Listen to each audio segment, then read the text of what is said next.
Good morning. Morning. திருப்பலியானது நன்றி முதலாக Prem John C Jonathan, Justin கீர்த்திகாமு சக்ஸஸ்ஃபுல் வெட்டிங்காக மற்றும் ஜேக்கப் பெஞ்சமின் டெரன்ஸ் அவருடைய 5வது பர்த்டே இருக்காங்களா? Jacob Benjamin happy birthday. மற்றும் ஏ ஜார்ஜ் வின்சென்ட் குடும்பத்தினரும் மோரிஸ் ஆலன் குடும்பத்தினரும் திருப்பலி நன்றி எழுதலாக கொடுக்கின்றார். மரித்த ஆன்மாளுக்காக Cruz, Abhishek, Sophia, Maria, Viyakulam, Theresamma, Louis, Shaila, SP Jayaraj, Amalorpavary, Maria Paul Vincent, Maria Florin Deepak மற்றும் சிஸ்டர் லில்லி அவர்கள் டிசிஹெச் எக்ஸாமுக்காக மன்றாடுகின்றார்கள். தந்தை மகன் தூயாவியாரின் பெயராலே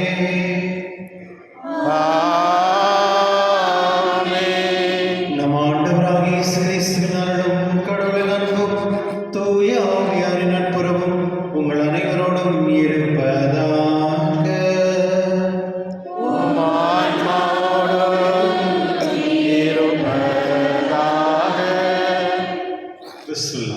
சகோதர சகோதரர்களே, என்னுடைய 2ஆம் வாசகத்தில் புனித பவுல் அவர்கள் நம் அனைவருக்கும் இந்த ஒரு நற்செய்தியும் மற்றும் இந்த விசேஷமான ஞானத்தை நம்ம தருகின்றார். மனிதனாக இருக்க உலகத்தில் ஒரு மனிதர் அனைவருமே உழைத்து உண்ண வேண்டும் அப்படின்னு சொல்கிறார். ஒருவேளை யாரெல்லாம் வேலை செய்யலையோ அவங்க உண்ணவே கூடாது அப்படின்னு கூட சொல்லுகிறார். கிறிஸ்துவ பண்ணலே நம்ம எப்பொழுதுமே ஆக்டிவாக இருக்கணும். ஆக்டிவான்றது அதாவது நம்ம கடவுள் கொடுத்துருக்க இந்த வாழ்க்கையை நம்ம ஏதாவது பயன்படுத்தணும். நம்ம சோம்பேறித்தனமாக சும்மா டைம் வேஸ்ட் பண்ணக்கூடாது. அது மட்டும் இல்லை, நம்ம எப்பொழுதுமே கடவுள் கொடுத்த வாழ்க்கைக்கு நன்றி செலுத்தி நம்ம உழைத்து வாழும் பொழுது அதனுடைய பலன் நமக்கு எப்பொழுதுமே மகிழ்ச்சி இருக்கும். நம்ம உழைச்சி நம்ம சாப்பிடும் பொழுது தான் அந்த அந்த மகிழ்ச்சியாக இருக்கும். நம்ம மற்றவங்களுடைய உழைப்பில் நம்ம சாப்பிடும் பொழுது, இல்லை திருட்டுத்தனமாக நம்ம எடுக்கும் பொழுது, இல்லை மற்றவங்களை ஏமாற்றி நம்ம சாப்பிடும் பொழுது அது எப்பொழுதுமே அழிஞ்சிடும். இந்த உடல் கூட கடவுளுடைய ஆலயம் தான். இந்த ஆலயத்தில் நம்ம எப்பொழுதுமே நல்ல விஷயங்களை தான் நம்ம ஏற்றுக்கணும். நல்ல விஷயத்தை நம்ம மற்றவங்களுக்கு கொடுக்க வேண்டியதாக இருக்கும். அவையில் இந்த திருப்பலி கடவுளுக்கு கொண்டாடவும், கடவுளில் நம்மளுக்கு கொடுத்த இந்த வாழ்க்கை எப்பொழுதுமே உழைச்சி வாழக்கூடிய நன்மையும் ஞானம் தரக்கூடிய இந்த திருப்பலி கொண்டாடி நம் பாவனை ஏற்று மனவருந்தி இந்த திருப்பலி கொண்டாடுவோம். எல்லா வல்ல இறைவனும் சகோதர சகோதரிகளே, நான் பாவினை வருகின்றேன். ஏனெனில் சிந்தனையாலும் சொல்லாலும் செயலாலும் கடமையில் தவறியதாலும் பாவங்கள் பல செய்தேன். என் பாவமே என் பாவமே என் பெரும் பாவமே. ஆகையால் எப்பொழுது கன்னியான பிரதிநிதியாகி வாழ்ந்து சகோதர சகோதரர்களே எனக்காக வேண்டிக் கொண்டாடுகின்றேன். எல்லாம் உள்ள இறைவன் மீது இருக்க வைத்து நம் பாவனை மன்னித்து நம்மை நிலை வாழ்வுக்கு அழைத்து செல்ல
முழுமையான மகிழ்வை பெற்றுக் கொள்வோமாக. உம்முடைய தூய ஆவியார் ஒன்றிப்பில் இறைவனாய் என்றென்று வாழ்ந்து ஆட்சி செய்கின்ற எங்கள் ஆண்டவரும் உம் திருமகனாகிய இயேசு கிறிஸ்து வழியாக உம்மை மன்றாடுகின்றோம்.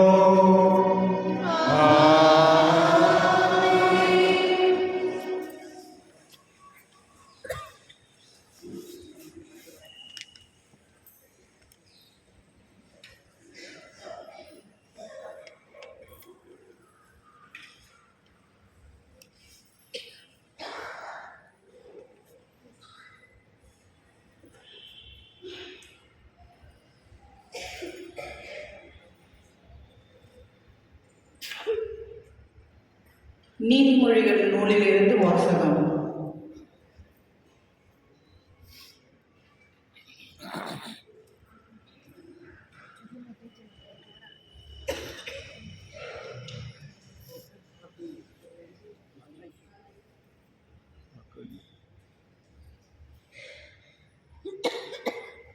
இறைவாக்கினர் மலாக்கி நூலிலிருந்து வாசகம். இதோ சூறையை போல் எரியும் அந்த நாள் வருகின்றது. அப்போது ஆணவக்காரர்கள் கொடுமை செய்வோர் அனைவரும் அதனுள் போடப்பட்ட சருகாக வரப்போகும் அந்த நாள் அவர்களுடைய வேரையோ கிளையோ விட்டு வைக்காது, முற்றிலும் சுட்டெரித்துவிடும் என்கிறார் படைகளின் ஆண்டவர். ஆனால் என் பேருக்கு அஞ்சி நடக்கின்ற உங்கள் மேல் நீதியின் கதிரவன் எழுவான். அவனுடைய ரகைகளில் நலம் தரும் மருந்து இருக்கும். ஆண்டவரின் அருள்வாக்கு. பதிலுரை பாடல் பல்லவி. மக்களினங்களை ஆண்டவர் நேர்மையுடன் ஆட்சி செய்வார்.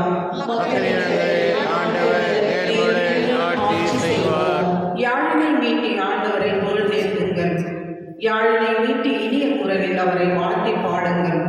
ஆண்டவராகிய அரசரை முன்னே எக்காலம் முழங்கி கொம்பினை ஊதி ஆர்ப்பரித்து பாடுங்கள்.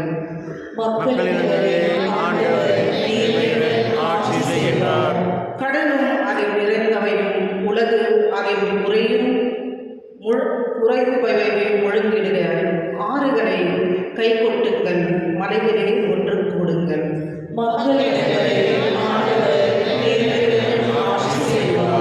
ஆண்டவர் முன்னிலையில் மகிழ்ந்து பாடுங்கள், ஏனெனில் அவர் உலகுக்கு நீதி வழங்க வருகின்றார். பூவுலகை நீதியுடன் ஆண்டிடுவார், மக்களினங்களை நேர்மையுடன் ஆட்சி செய்வார்.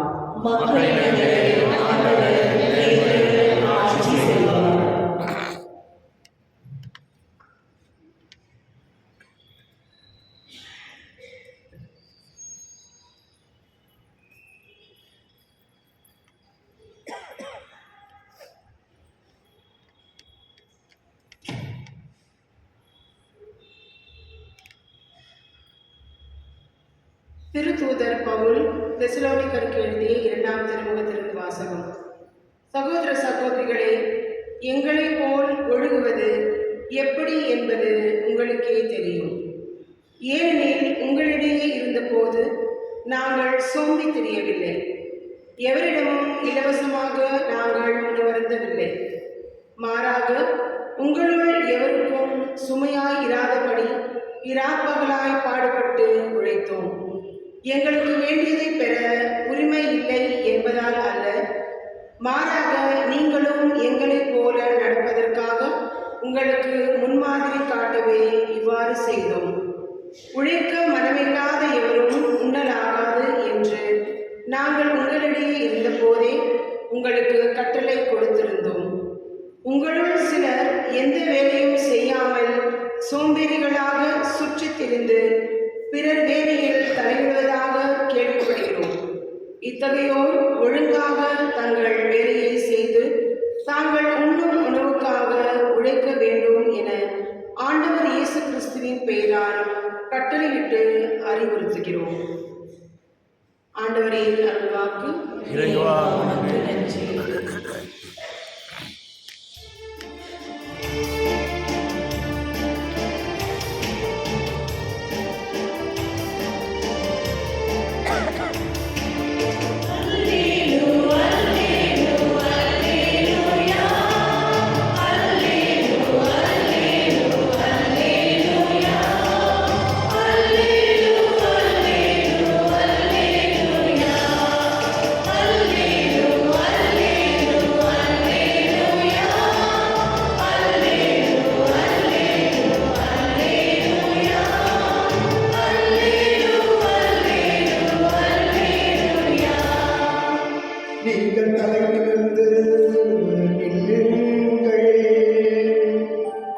ஏனெனில் உங்கள் மீட்பு நெருங்கி வருகிறது. அல்லேலூயா.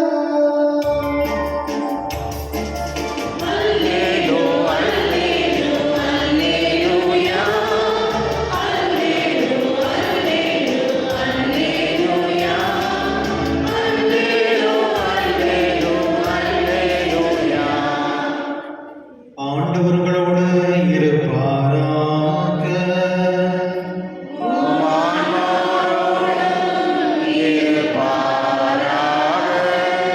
புனித லூக்கா எழுதிய தூய நற்செய்தியிலிருந்து வாசகம்.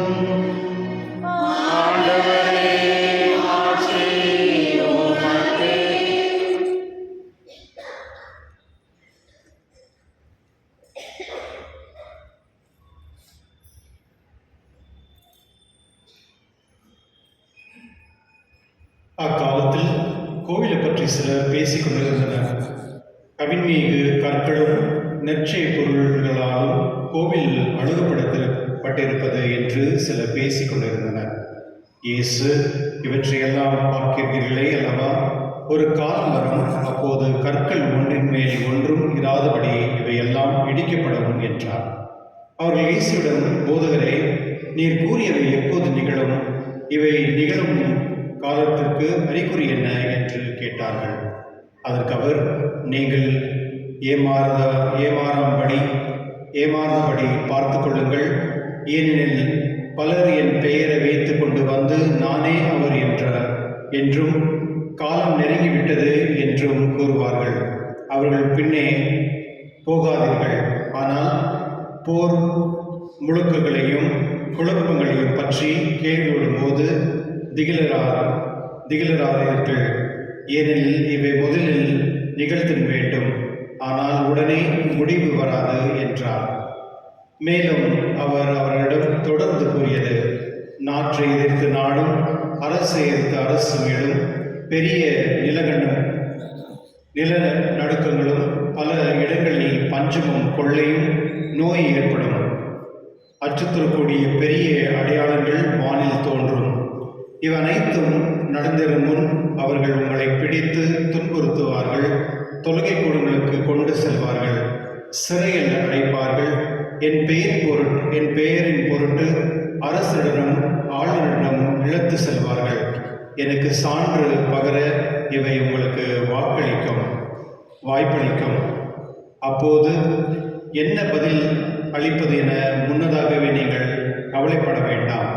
இதை உங்கள் மனதில் வைத்துக் கொள்ளுங்கள். ஏனெனில் நானே உங்களுக்கு நாவன்மையும் ஞானத்தையும் கொடுப்பேன். உங்கள் எதிரிகள் எவராலும் உங்களை எதிர்த்து எதிர்க்கவும் பேசவும் முடியாது. ஆனால் உங்கள் பெற்றோரும் சகோதரியும் உறவினர்களும் நண்பர்களும் உங்களை காட்டிக் கொடுப்பார்கள். உங்களில் சிலரை கொல்வார்கள். என் பெயரின் பொருட்டு எல்லோரும் உங்களை வெறுப்பார்கள். இருப்பினும் உங்கள் தலைமுடி ஒன்றும் வீழை விழாது. நீங்கள் மன உறுதி கொண்டு இருந்து உங்கள் வாழ்வை கற்றுக் கொள்ளுங்கள் என்றார். ஆண்டவரின் நற்செய்தி. கிறிஸ்துவே உமக்கு புகழ்.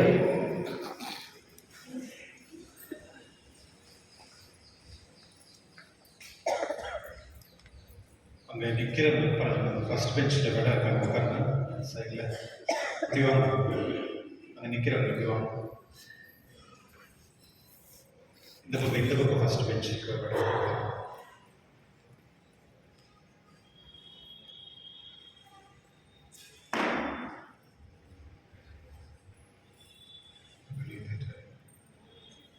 ஃபர்ஸ்ட் பெஞ்சில் ஒரு மேடம் விடுங்க அவங்களுக்கு உட்காரத்துக்கு.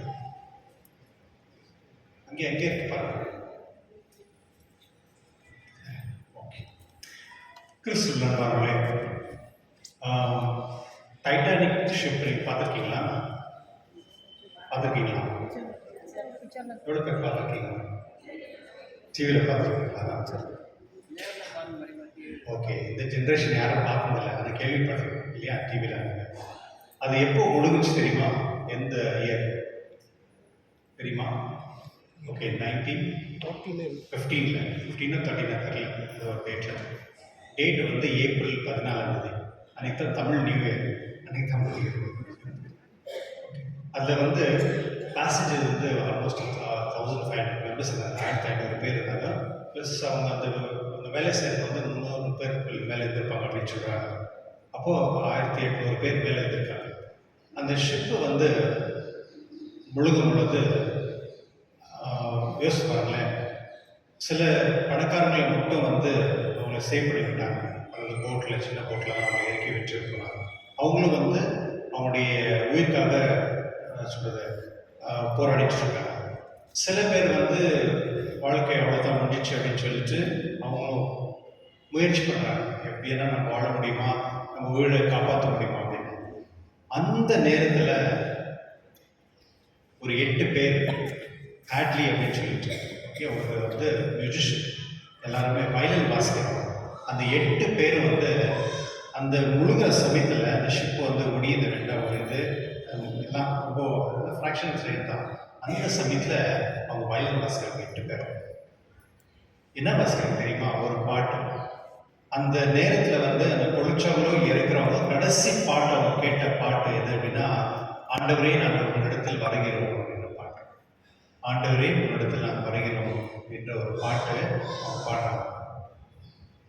சொல்லுவாங்க அந்த 8 பேர் வயலினிஸ்ட் வந்து அவங்க பாருங்க, அவங்க மனநிலை அவங்களுக்கு தெரியும் கண்டிப்பாக நம்ம இறந்துருவோம் அப்படின்னு. ஆனால் அந்த நேரத்தில் அந்த என்ன சொல்றது, இருட்டு, அந்த ஷிப்பு வந்து ரெண்டா பிரியுது, ஒடியுது. ஆனால் இருந்தாலும் அந்த நேரத்தில் கடவுளை பாராட்டுறாங்க, கடவுளை நான் உங்கள்கிட்ட வரோம் அப்படின்னு சொல்லி ஒரு தைரியத்தோடு அந்த மக்களுக்கு ஒரு உற்சாகம் கொடுக்கும்படி அவரை கவலைப்பட வேண்டாம், உங்களுக்கு வந்து கடவுள்கிட்ட நீங்கள் எங்கே இருந்தாலும் நீங்கள் கடவுள்கிட்ட நீங்கள் போவீங்க அப்படின்னு சொல்லி அந்த மக்களுக்கும் கடவுளுக்கும் ஒரு இணைந்து அதை பாடுறாங்க. என்ன விஸ்டம், என்ன பெரிய ஞானம். கிறிஸ்துவர்களே, சாவர நேரத்தில் நானும் சத்துருவேன்னு தெரியும், அந்த நேரத்தில் கூட அந்த மக்களுக்காக வந்து கடவுளுக்கு வந்து இணைத்து கொடுக்குறாங்க. என்னுடைய முதல் வாசகத்தில் நான் பார்க்கும் பொழுது மலாய்க்கியர் அவருடைய அந்த வாசகத்தில் அவர் வந்து மக்களை பார்த்து சொல்கிறார், கடவுள் வந்து நியாயத்தை கொடுப்பார், கடவுள் வந்து நியாயமானவர், அந்த நியாயத்தை கொடுப்பார், அந்த தீர்ப்புன்றது கொடுப்பார், அதனால நீங்கள் நியாயமாக இருங்கள் அப்படின்னு சொல்கிறார். கிறிஸ்துவர்களே, நியாயமாக இருப்பதுன்றது என்ன? நான் வந்து இந்த பாரிஷில் ஒரு பிரச்சனை இருக்குது அப்படின்னா, நான் இங்கே அசிஸ்டண்ட்டாக வரும்பொழுது அது டிஎஸ்ஆர் சாமி அவர் பாரிஷ் பிரசிடென்ட். ஒரு முறை வந்து அவர் வந்து யாராவது இந்த இறந்துடுறாங்களே, இறந்துட்டு பிறகு ஞாயிற்றுக்கிழமை வந்திருக்காங்க. அவங்க சொல்லியிருக்காங்க, அதே மாதிரி எங்களுக்கு வந்து டெத் சர்டிஃபிகேட் கிடைக்கல, நாங்கள் நாளைக்கு எடுத்து தரோம், டாக்டர்ஸ் எல்லாம் ஹாலிடே அப்படின்னு. சரி, அவரும் வந்து டெத் இல்லையா சொல்லிக்கிறார், என்ன பண்ணுறதுன்னு சரி ஓகேன்னு சொல்லிக்கிறார். அது பட்ட பிறகு பரியனால் ஆயிடுச்சு. ஒரு 6 மாதம் ஆகிட்ட பிறகு தான் தெரிஞ்சது அந்த டெத்து வந்து ஒரு மர்டர் அப்படின்னு சொல்லிட்டு போலீஸ் இன்வெஸ்டிகேஷன் வந்தாங்க. வந்துட்டு அந்த பாடியை எடுக்கணும் பண்ணணும் அப்படின்னு. அப்போ நான் இங்கே அசிஸ்டண்ட்டாக இருந்தேன், ஃபஸ்ட் இயர் இருந்தேன்.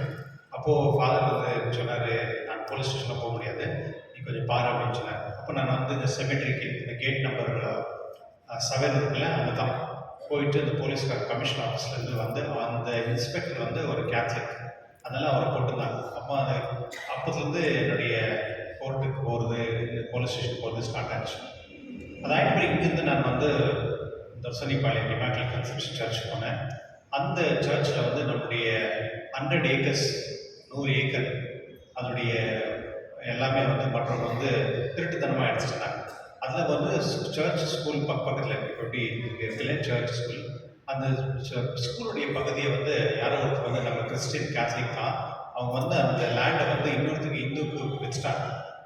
அதெல்லாம் நான் வந்து கோர்ட்டில் போய்ட்டு ஒரு கேஸ் போட்டு அதை பிளாக் பண்ணேன். அதாவது இந்த ப்ராப்பர்ட்டிங்கிறது அவங்க இல்லீகலாக விற்றுட்டுறாங்க அப்படின்னு சொல்லிட்டு.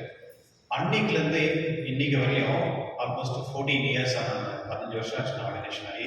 இந்த 14 வருஷமாக நான் வெறும் கோர்ட்டு கேஸ் தான் போயிட்டு வந்துருக்கிறேன். ஆல்மோஸ்ட் என்னுடைய எல்லா மினிஸ்ட்ரியும் வந்து கோர்ட்டு கேஸில் அங்கே தான் டைம் ஸ்பெண்ட் ஆகுது பாதி நேரம். சில நேரத்தில் நான் யோசிச்சிருக்கேன், ஏன்னா இது என்னுடைய வாழ்க்கை வந்து சும்மா எப்போதுமே கோர்ட்டு போகிறது வருது இதே ஆயிடுச்சு அப்படின்னு பறிச்சிட்டேன் நான். ஒரு முறை அதாவது எங்கள் மேலே வந்து ஒரு எஃப்ஐஆர்லாம் போட்டிருந்தாங்க. அந்த யார் வந்து வாங்கியிருக்காங்களே அவங்க இல்லீகலாக வாங்கியிருந்தாங்க. அவங்க மேலே நான் வந்து கோர்ட்டில் வந்து ஸ்டே ஆர்டர் போட்டிருந்தேன். அப்போ வந்து அவங்க வந்து எங்கள் மேலாம் ஒரு கேஸ் எல்லாம் ஃபைல் பண்ணியிருந்தாங்க. நான், இன்னொரு ஃபாதரு, அப்புறமா மொத்தம் ஒரு 14 பேர் பேரிஷ் வச்சுருந்தாங்க, எல்லாரும் பேரையும் போட்டு. அதில் வந்து ரொம்ப வயசானவங்களாம் இருந்தாங்க, லேடிஸ் எல்லாம் இருந்தாங்க. தினைக்கும் போகணும் கோர்ட்டுக்கு. அது மாதிரி 3 வருஷம் நம்ம போயிட்டு வந்தோம். ஒரு நாள் வந்து நான் ரொம்ப ஃபெடப் ஆகிட்டு இது ஒரு வாழ்க்கை இது அப்படின்னு நான் நினச்சிட்டு இருந்தேன். அப்போ ஒரு முறை கோர்ட்டில் நான் எங்களுக்கு ஹியரிங் இருந்தது. நான் உட்காந்துருக்கேன். என் பக்கத்தில் ஒரு பெரியவர், அவருக்கு வந்து 89 வயசு ஆகும். 89 வயசு பக்கத்தில். அவர் சும்மா எனக்கு கேட்டார், என்னப்பா எதுக்கு வந்திருக்கேன், என்ன கேஸ் அப்படின்லாம் கேட்டார். நான் சொன்னேன், இது மாதிரிங்க. அப்போது உங்களுக்கு என்னன்னு கேட்கும் பொழுது அவர் சொன்னார், எங்களுக்கு வந்து ஒரு பாதி ஏக்கருக்குள்ள வந்து ஒரு வீடு இருக்குது, யாரும் வந்து எங்களுக்கு டூப்ளிகேட் எல்லாம் பண்ணிட்டு வச்சுக்கிறாங்கோ. நான் 20 வருஷமாக இதை போட்டு வந்துட்டு போயிட்டுருக்கேன் அப்படின்னா. 20 வருஷமாக அவர் வந்து அந்த வயசில் வந்து வந்துட்டு போயிட்டுருக்காருன்னா, இப்போ நான் யோசித்தேன், அவருன்னா அவருடைய அந்த வயசில் அவர் வந்து கோர்ட்டுக்கு வந்து போயிட்டுருக்காரு. அஃப்கோர்ஸ் அது அவங்களுக்காக. திருச்சிபைக்காக நம்ம வந்து கோர்ட்டுக்கு போகிறதுல என்ன பிரச்சனை? அந்த நேரத்தில் எனக்கு ஒரு இன்ஸ்பிரேஷன் வந்து, அதில் இதுவரையும் நான் அதை சலிக்கலை. அதாவது எப்போ வந்து கோர்ட் விஷயம் எந்த ஒரு சர்ச் எந்த இஷ்யூ இருந்தாலும் அதை நான் அப்படி எடுத்துகிட்டு போகிறேன். சில நேரத்தில் வந்து நம்ம வாழ்க்கையில் வந்து ரொம்ப துன்பம் வரும், ரொம்ப பிரச்சனை வரும், வாழ்க்கையே போயிடுச்சா அப்படின்னு சொல்கிற மாதிரி இருக்கும். இருந்தாலும் கடவுள் வந்து நமக்கு ஒரு நம்பிக்கை தருகிறார். என்னுடைய 2ஆம் வாசகத்தை பார்க்கும் பொழுது சென்ட் பால் வந்து அவர் வந்து அவருடைய வாழ்க்கையை பார்க்கும் பொழுது அவர் வந்து அவருடைய வாழ்க்கையில் வந்து கிறிஸ்தவர்களெல்லாம் அடிச்சு பிடிச்சி அவங்க ஜெயிலில் போட்டிருந்தார். ஆனால் எப்போ அவர் வந்து கன்வெர்ட் ஆனார், கடவுளுடைய பார்வையில் பார்த்த பிறகு அவர் வந்து முழுமையாக கடவுளுக்கு சேவை செஞ்சார். அந்த காலத்தில் வந்து ஞாயிற்றுக்கிழமை மட்டும்தான், அந்த ஞாயிற்றுக்கிழமைன்றது சனிக்கிழமை, அந்த சனிக்கிழமை தான் அவங்க ஞாயிற்றுக்கிழமை மாதிரி. அதனால அவங்க வந்து அந்த நாளை வந்து அவங்க வந்து செலிப்ரேட் பண்ணுவாங்க. அப்போ தான் அவர் போய் ப்ரீச்சிங் பண்ணுவார். மற்ற 6 நாளும் வந்து அவர் வேலை செய்வார். எங்கே வேலை செஞ்சார்னா, இந்த டென்ட் போடுறது, மேரேஜ்க்கெல்லாம் டென்ட் போடுவாங்களே, அதில் போயிட்டு அவர் சொல்கிறாரு, நான் வந்து உங்களுக்கு சேவை செய்கிறதுக்கு வந்து நான் உங்களுக்கு எதுவும் கஷ்டம் கொடுக்கல, நானே உழைச்சி நான் வந்து சம்பாதிச்சுட்டு நான் சாப்பிட்ருந்தேன், நான் வந்து கம்யூனிட்டிக்கு எந்த ஒரு பிரச்சனை நான் கொடுக்கல அப்படின்றாரு. அதாவது அவர் சொல்கிறாரு, நம்ம கிறிஸ்தவர்களாக இருக்க மனைவரையும் உழைக்க வேண்டும் அப்படின்றார், உழைச்சி தான் சாப்பிடணும் அப்படின்றார். கிறிஸ்துவன் பிள்ளை இன்னைக்கு வந்து நிறைய கிறிஸ்டின்ஸை வந்து மற்றவர்களை ஏமாத்துறாங்க, பொய் பேசுகிறாங்க, பித்தலாட்டம் பண்ணுறாங்க, நிறைய வந்து தவறுகளை செய்கிறாங்க. அதாவது அவர்களை பார்க்கும் பொழுது உண்மையிலேயே அவர் கிறிஸ்தவருடைய வாழ்க்கை வாழ்கிறார் அப்படின்னால கண்டிப்பாக இல்லை. கிறிஸ்தவர்கள் எப்பொழுதுமே மற்றவர்களை ஏமாற்றவே மாட்டாங்க, மற்றவங்க பற்றி பேசவும் மாட்டாங்க, மற்றவங்க பற்றி குறை சொல்லிட்டு இருப்பாங்க, நியாயமாக இருப்பாங்க. இந்த கேள்வி வந்து நம்ம எடுத்துக்கணும். நான் நியாயமாக இருக்கிறேனா, என்னுடைய வாழ்க்கையில் வந்து நியாயமாக இருக்கிறேனா அப்படின்றது ஒரு பெரிய கேள்வியாக நம்ம பார்க்கணும். என்னுடைய நற்செய்தியை பார்க்கும் பொழுது சிலர் வந்து எருசலேமில் இருக்கிற அந்த கோயில் பற்றி ரொம்ப பாராட்டுறாங்க.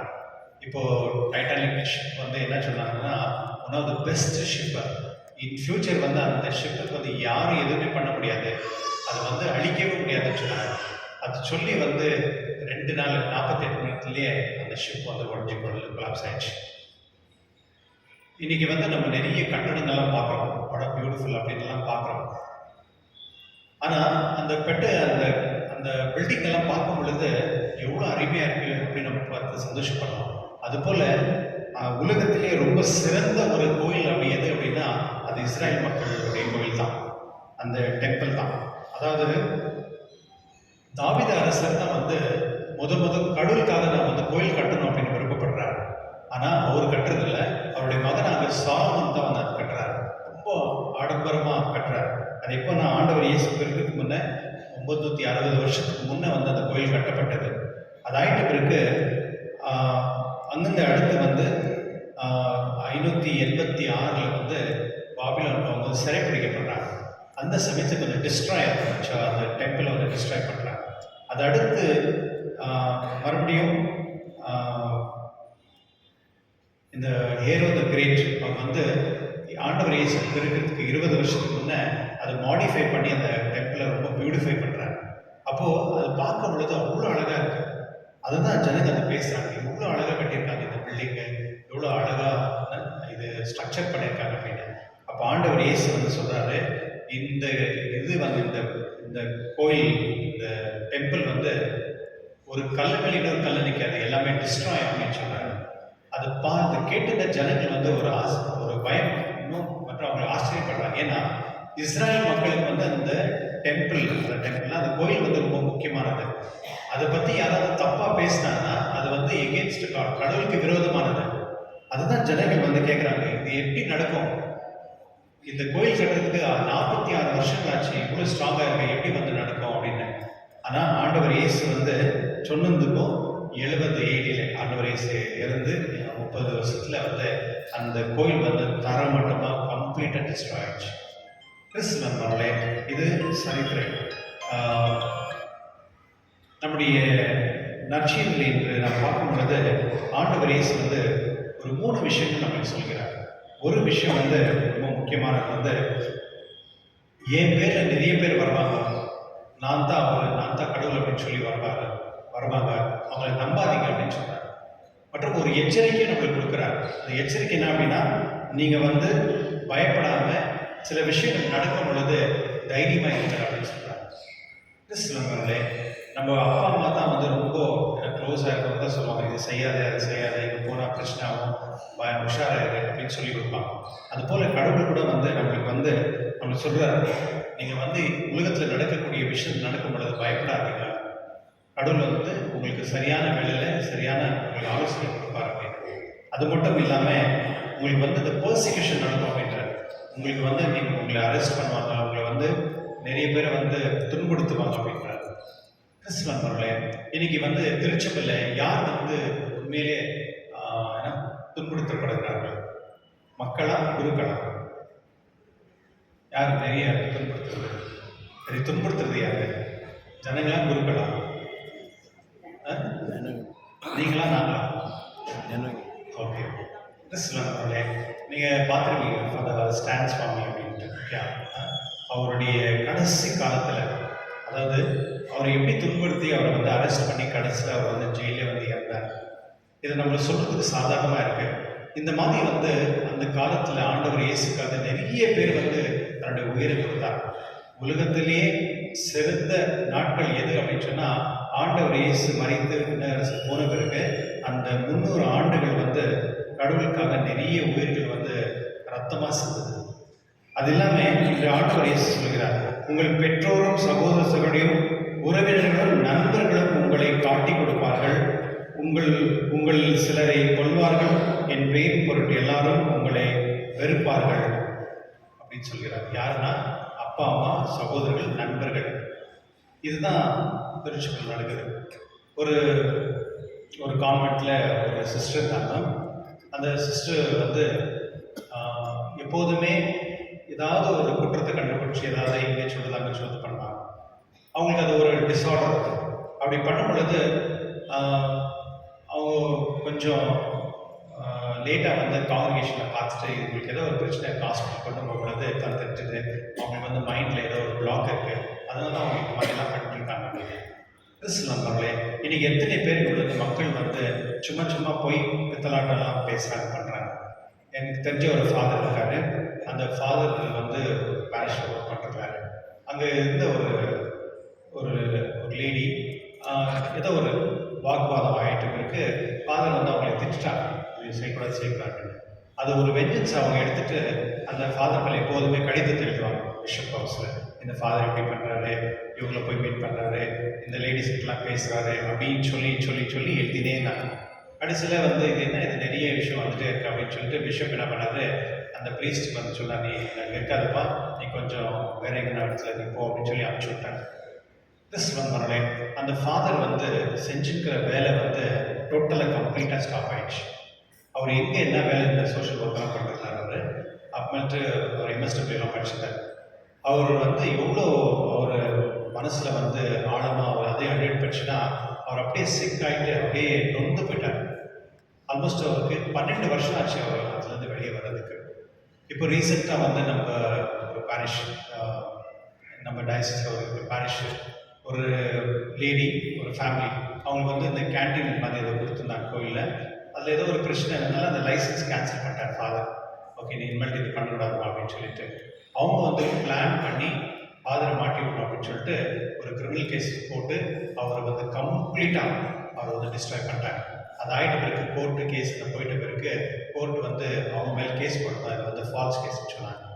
இப்போ ரீசெண்டாக வந்து இப்போது நீங்கள் பார்த்துருக்கீங்க, ஒரு வருஷத்துக்கு முன்னே ஒரு ஃபாதர், அந்த ஃபாதர் வந்து ஏன்னா அந்த பாரிஷில் இருக்க சில பேர் சேர்ந்து அவர் மேலே பொய்யான கேஸ் கொடுத்து அவரை கம்ப்ளீட்டாக அவர் பேரை டேமேஜ் பண்ணி நிறைய வீடியோலாம் பார்த்துருப்பீங்க.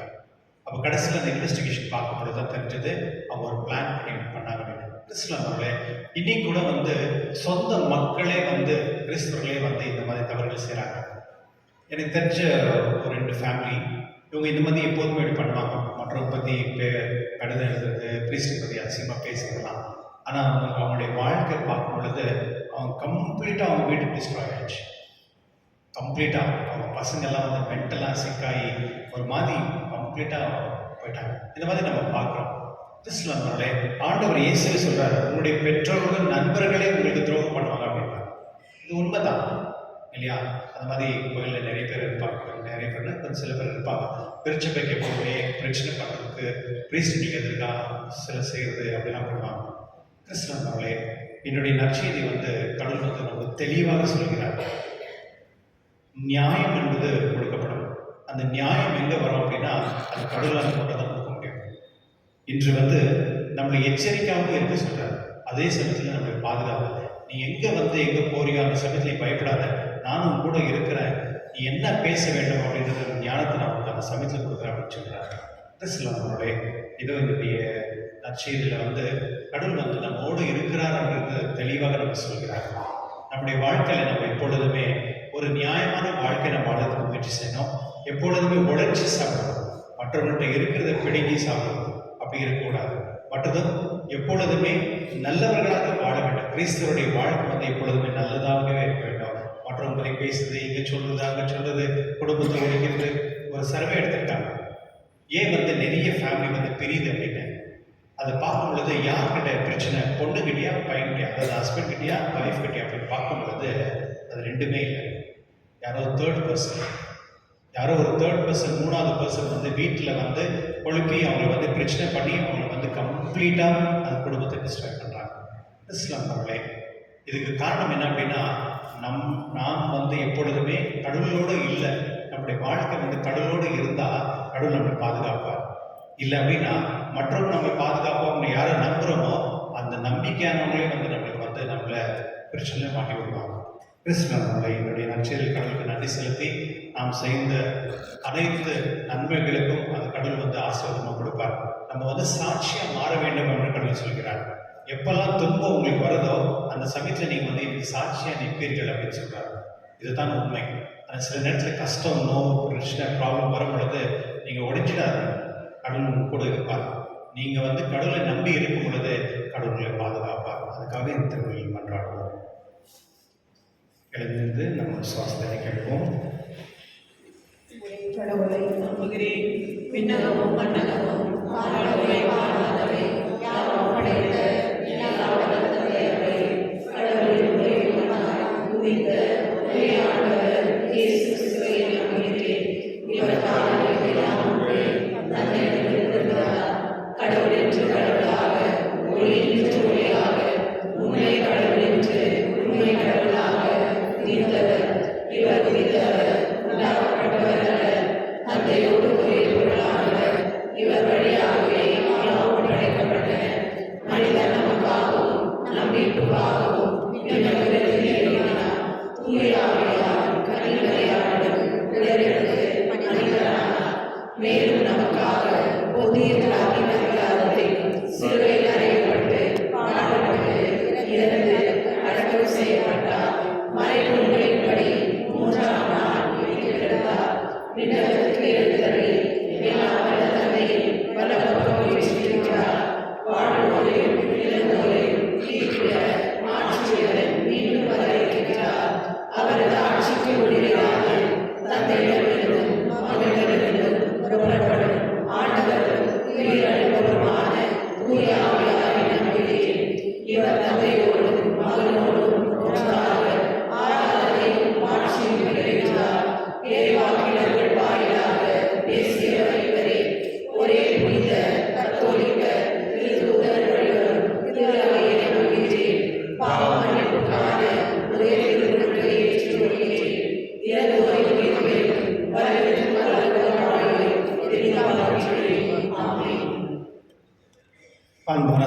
கிறிஸ்துவே நம் இறைவன் அன்பு செயல்களை நீங்கள் நினைவு கூர்ந்து இங்கு ஒன்றாய் கூட இருக்கின்றோம்.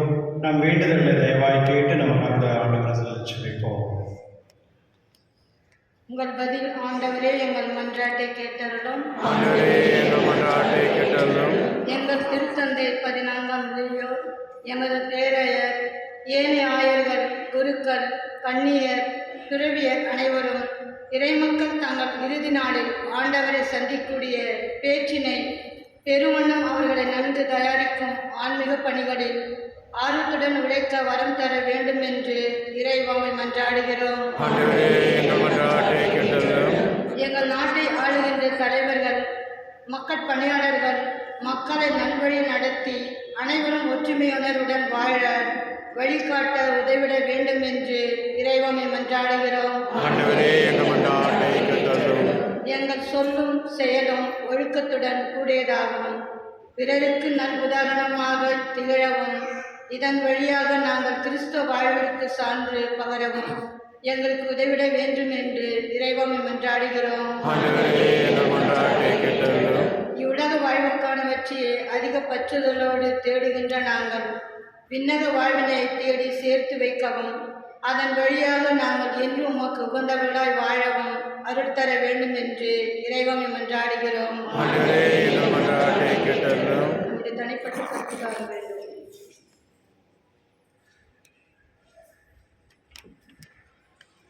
இரக்கமுள்ள இறைவா, உம்மை மன்றாடும் திருச்சபின் ஜெபங்கள் உமக்கு உதவாய் இருக்க செய்திடும். எங்கள் தகுதியில் நம்பிக்கை கொள்ளாமல் உமது இரக்கத்தை மட்டுமே முன்னிட்டு நாங்கள் கேட்பதை தந்தருள வேண்டும் என்று எங்கள் ஆண்டவரை இயேசு கிறிஸ்து வழியாக உம்மை மன்றாடுகின்றோம்.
சகோதரர்களை நம் அனைவரும் திருவலி எல்லா வல்ல தந்தையாக எனக்கு ஏற்றதாகபடி எச்சரியுங்கள். ஆண்டவர் தமது பெயரின் புகழ்ச்சிக்காகவும் ஆட்சிக்காகவும் நமது நன்மைக்காகவும் புனித அவைகளுக்கு நலனுக்காகவும் உமது கையிலிருந்து வெளியிட்டுக் கொள்வாராக. ஆண்டவரே, உம்மோடு மனிதரை ஒப்புருவாக்கும் இப்பலிபொருள்களை நாங்கள் உமக்கு ஒப்புக் கொடுத்த உண்மை பணியுடன் வேண்டுகின்றோம். ஒற்றுமை அமைதியாக குடைகளை மக்களிடத்தில் அனைவருக்கும் திருமகனை கொடுத்துள்ளவராக எங்கள் ஆண்டவராக கிறிஸ்து வழியாக உம்மை மன்றாடுகின்றோம். ஆண்டவர் உங்களோடு இருப்பாராக. உம் ஆன்மாவோடும் இருப்பாராக. இதயங்களை மேலே எழுப்புங்கள்.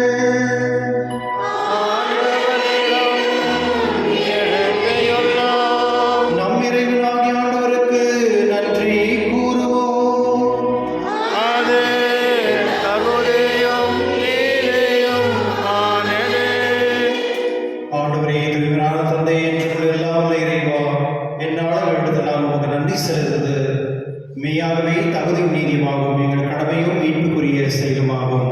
ஏனெனில் கிறிஸ்து பிறந்து முன்னே பாவநிலையில் இருந்த மனிதரை புதுப்பித்தார், பாடுபட்டு எங்கள் பாவங்களை அளித்தார், இருந்தோறும் இருந்து உயிர்த்தெழுந்த நிலைவாழ்வுக்கு வழிவகுத்தார். தந்தையே, அவர் உம்மிடம் முன்னேறி வந்து விண்ணகத்தின் கதவுகளை திறந்து வைத்தார்.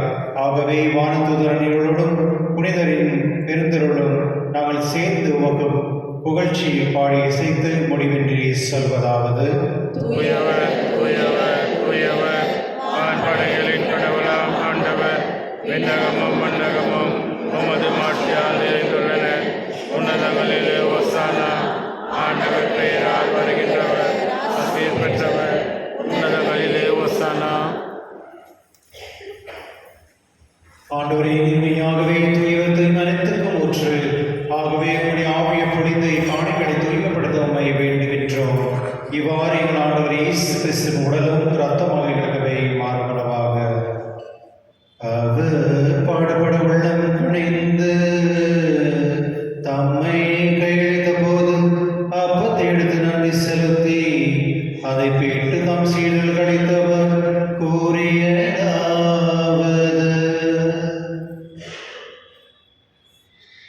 அனைவரும் இதிலிருந்து பெற்று உண்ணுங்கள். ஏனெனில் இது உங்களுக்காக கையளிக்கப்படும் என் உடல்.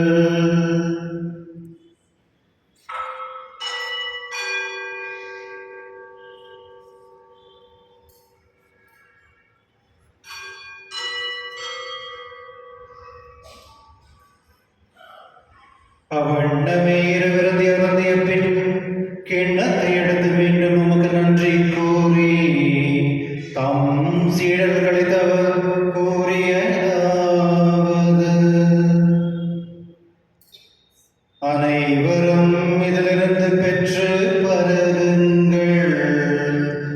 ஏனெனில் இது புதிய நிலையான உடன்படிக்கைக்கு உரிய என் இரத்தத்தின் கிண்ணம். இது பாவ மன்னிப்புக்கென்று உங்களுக்காக பலருக்காகவும் சிந்தப்படும். என் நினைவாக செய்யுங்கள்.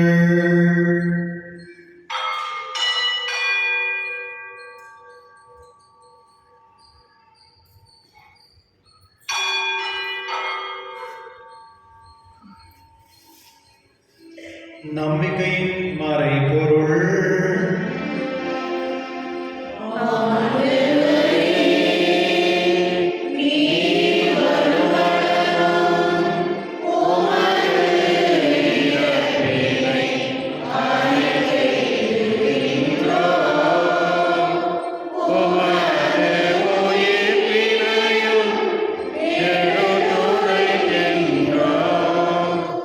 எழுந்திருப்போம். ஆகவே ஆண்டவரே, நாங்கள் கிறிஸ்துவின் இறைப்பினையும் உயிர்ப்பின் நினைவு கூர்ந்து வாழும் தரும் அப்பத்தை மீட்பளிக்கும் கிண்ணத்தையும் உமக்கு ஒப்புக் கொடுக்கின்றோம். உம் திருமணம் என்று உமக்கு ஊழியக்குரிய தகுதியுடன் எங்களை ஏற்றுக்கொண்டீர். எனவே உமக்கு நன்றி செலுத்துகின்றோம். மேலும் கிறிஸ்துவின் உடலிலும் ரத்தத்திலும் பங்கு கொள்ளும் எங்களை தூயாவி கொண்டு சேர்க்க வேண்டும் என நம்மை தாழ்மையுடன் கொண்டாடுகின்றோம். ஆண்டவரே, உலகெங்கும் பரவிருக்கும் ஒரு திருவை நினைவு கூர்ந்துள்ளோம். எங்கள் திருத்தந்தை லியோ, எங்களார் பீட்டர், எல்லா திருநனாகிற அனைவரோடும் உமது திருவில் அன்பின் நிறைவேற செய்துள்ளோம். மேலும் உயிர்த்தெழும் எதிர்நோக்கும் தூயில் கொள்ளும் எங்கள் சகோதர சகோதரியும் இறந்தோர் அனைவரும் இரக்கத்துடன் நினைவு கூர்ந்து உமது திருமண ஒளியில் ஏற்றிடும். எங்கள் அனைவர் மீதும் இரக்கமாயிரும். கடவுள் கண்ணித்தாயின புனித மரியா, அவருடைய கணவரான புனித யோசேப், புனித திருத்தூதர்கள், உலகில் உமக்கு உதவராயிருந்தவராகிய புனித அனைவரோடும் நாங்கள் இணைவாழ்வில் பங்கு கொள்ளும் தகுதி பெற்று உம் திருமகன் இயேசு கிறிஸ்து வழியாக உம்மை புகழ்ந்தேத்தும் வரமுள்ள உம்மை மன்றாடுகின்றோம்.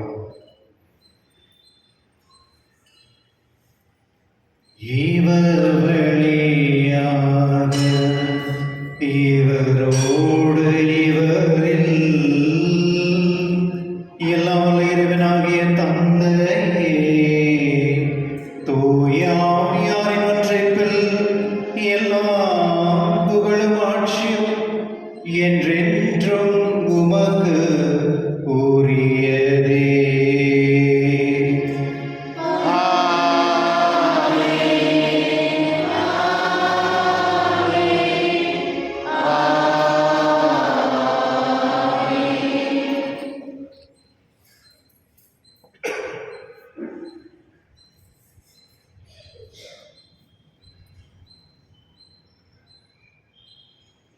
கிறிஸ்துவில் அன்பான சகோதர சகோதரியே, என்னுடைய நற்செய்தியை கடைசியில் கடவுள் பார்த்து சொல்கிறார்.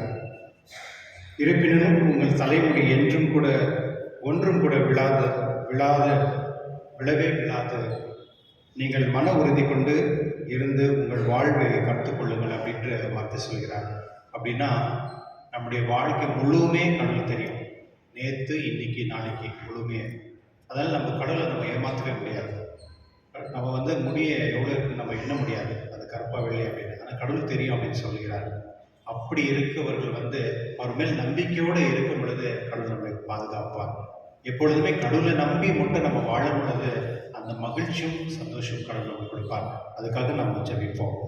விண்ணுலகத்தில் இருக்கிற எங்கள் தந்தையை, எங்களுக்கு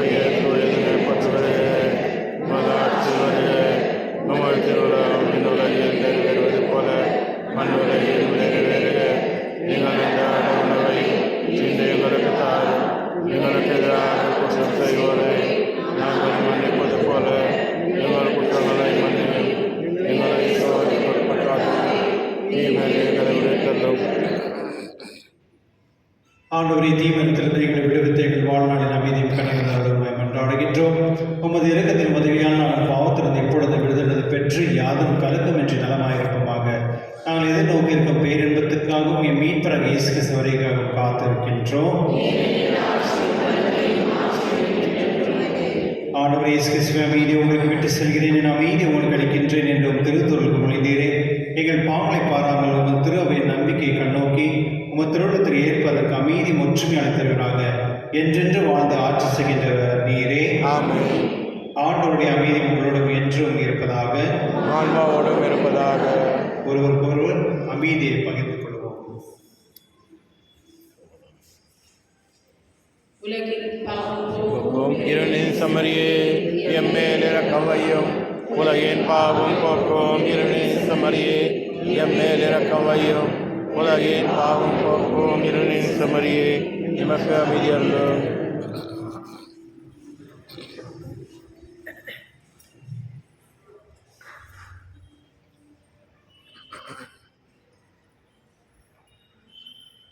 இதோ இறைவனின் செம்மறி, இதோ உலகின் பாவங்களை போக்குவர்.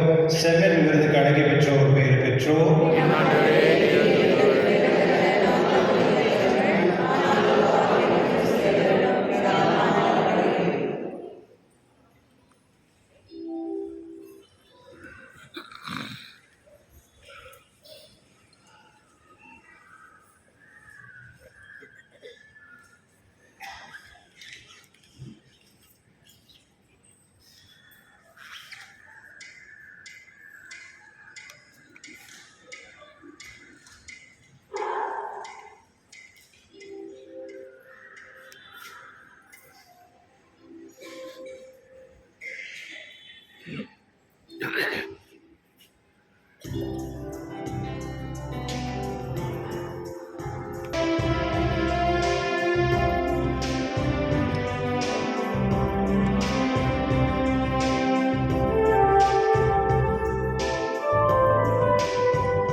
எங்களுக்கு வழங்கிய நம்பிக்கையும் தூய ஆவியார் வழியாக எங்கள் இதயங்களில் நீர் பச்சையடி செய்த பிற அன்பு சுடரும் உமது அரசை வரவைக்கான எதிர்நோக்கை எங்களில் தட்டி எழுப்புவதாக நற்செய்தியின் விதைகளை நாளும் வளர்த்தெடுக்கும் நல்லவராய் உம்மை மாற்றுவதாக தீமை மாற்றங்கள் மறைந்து உம் ஆட்சியில் இருந்து ஒளியின் பொருட்டு மாயிட உலகம் உள்நாடுகளையும் புதிய விண்ணகம் புதிய மண்டலம் நோக்கிய காலங்களில் மாற்றம் பெறுவதாக யூபிலி கொண்டாட்டத்தின் அருள் விண்ணக செல்வங்களுக்கான ஆர்வத்தை எதிர்நோக்கி தூண்டி எழுவதாக அதே அருள் எம்மிடம் வைத்துள்ள பரிசையும் அமைதியையும் அகிலமெங்கும் அளிப்பதாக என்றென்றும் போற்றலுக்குரிய எம் கடவுளாகிய உமக்கு மாட்சியும் புகழும் இன்றும் என்றும் உண்டாகுக. ஆமென்.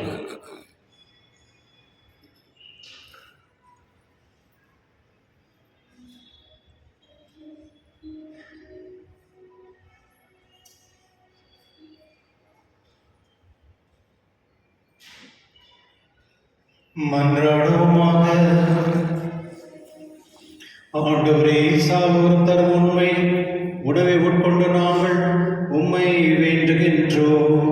அனைத்துக்கும் அரசீஸ்வரன் கட்டளைகளுக்கு கீழ்ப்படைவதில் பெருமை கொள்ளும் நாங்கள் அவருடைய விண்ணக ஆட்சியில் அவரோடு என்றென்று வாழாற்று செய்து கொள்வோமாக. எங்கள் ஆண்டவராக கிறிஸ்து வழியாக உம்மை மன்றாடுகின்றோம்.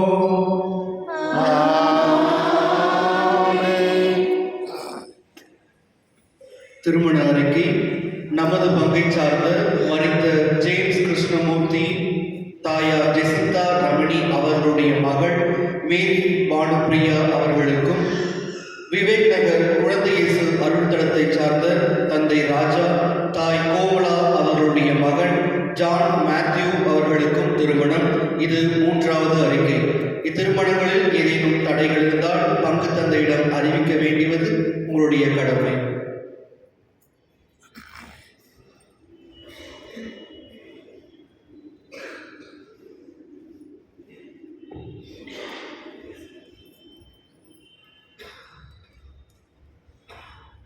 சாதாரண காலத்தின் 33ஆம் ஞாயிறு. இன்று வந்து மிஷன் சண்டேக்காக நிறைய வேலை நடந்துட்டுருக்கு. அதில் வந்து சென்ட் ஜெரோம் சிஎஸ்சி அன்பிற்கு சார்ந்தவர்கள் வந்து பிரேக்ஃபாஸ்ட் ஸ்டால் வச்சுருக்காங்க. மற்றும் நம்முடைய ஆல்டர் சர்வீஸ் பசங்க வந்து கேம்ஸ் கண்டக்ட் பண்ணிருக்காங்க. YCS யூத் பசங்க வந்து கேம்ஸ் மற்றும் கூல் ட்ரிங்க்ஸ்லாம் வச்சுருக்காங்க. அவங்களை உற்சாகம் செய்யபடி அவங்களை பகிர்ந்து கொள்ளுங்கள். மற்றும் இந்த விசேஷமாக இந்த பிரியாணி சண்டைன்னு சொல்லக்கூடிய இந்த நாளில் எல்லாம் நிறைய பேர் கூப்பன்ஸ் எல்லாம் வாங்கியிருப்பீங்க. வாங்காதவங்க வந்து வாங்கிக்கோங்க. மற்றும் அங்கே வந்து அந்த இடத்துல டிஸ்ட்ரிபியூட் பண்ணுறாங்க இருக்கிற ஹாலில். ஒருவேளை டிலே இருந்தாச்சுன்னா கொஞ்சம் வெயிட் பண்ணி பேஷன்ஸாக வாங்கிட்டு போங்க. இந்த வாரத்துடைய விழாக்கள்: திங்கட்கிழமை வந்து சென்ட் எலிசபெத் அவருடைய விழா. டியூஸ்டே வந்து dedication of this basilica Saint Peter and Paul அப்போஸ்தலருடைய விழா.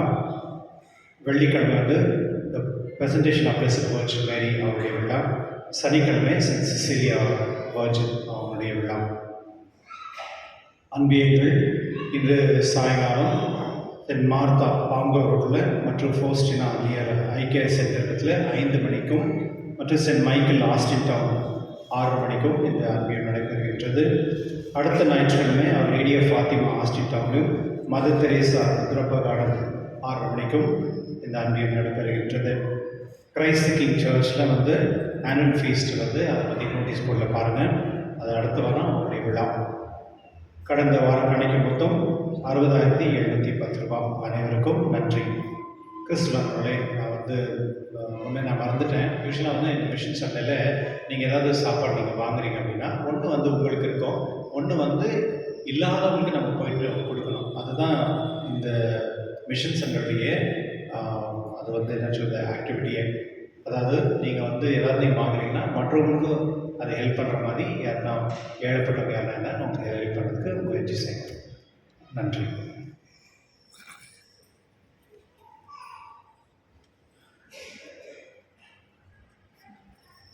இன்னைக்கு எந்த அன்பியம்?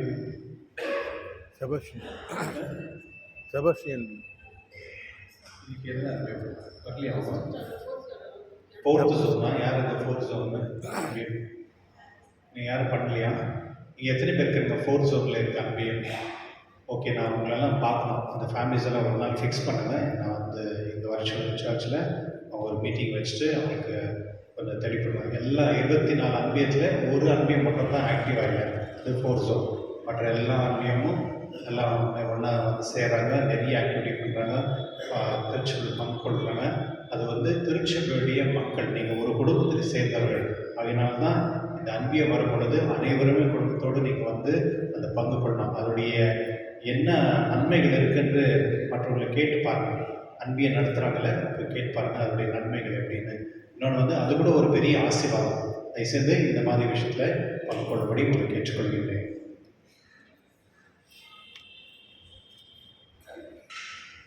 எழுந்திருப்போம். ஆண்டவர்களோடு இருப்பாராக.